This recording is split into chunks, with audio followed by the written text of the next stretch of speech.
As Israel marks Holocaust Remembrance Day, the generation who actually experienced it, the witnesses and survivors, are becoming fewer and fewer. Israel's Central Bureau of Statistics is reporting that since the beginning of the pandemic, Israel lost hundreds of Holocaust survivors to COVID-19. With the country under lockdown amid a massive vaccine campaign underway, things may start to look up soon. More on Israel's fight against COVID in the next report. On Tuesday, Israel's health ministry reporting 7,752 cases, with a positive infection rate of 9.6%. There are 1,207 patients in serious condition, with 324 on ventilators, and the death toll is 4,539.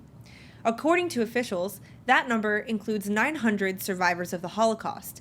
Of the 3,500 who contracted the disease, 17% of the cases were fatal, just slightly higher than the 16% death rate in the general population. Local media reports say officials are baffled by the high mortality rate, even as Israel pushes its vaccine agenda and maintains a strict lockdown. As of today, 2.7 million Israelis have received a first dose of the COVID vaccine, and almost 1.4 million have had both. While adults over the age of 40 are getting vaccinated at an almost miraculous rate, according to health ministry statistics, Israel is seeing a sharp rise in the number of children and teens getting infected with coronavirus. More than 50,000 children and teens have been diagnosed with coronavirus since the start of the month. Now there are doubts as to whether schools will reopen anytime soon.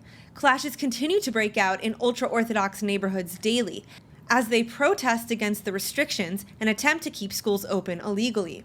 One bus driver working near the ultra-Orthodox neighborhood of Mea Sharim documented the damage done to his Egged bus during a protest.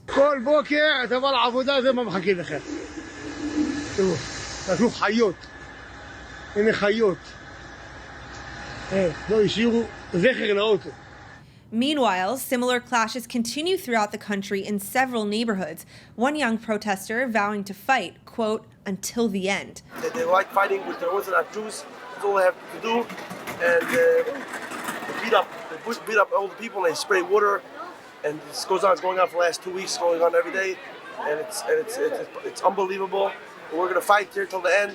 But the ultra-Orthodox are not the only rule breakers. Meanwhile, an assisted living home for the elderly held an indoor concert for 200 residents.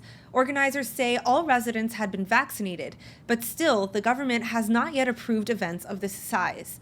Unless Israelis begin adhering to the lockdown rules, officials say there is no end in sight. Chana Rifkin, ILTV.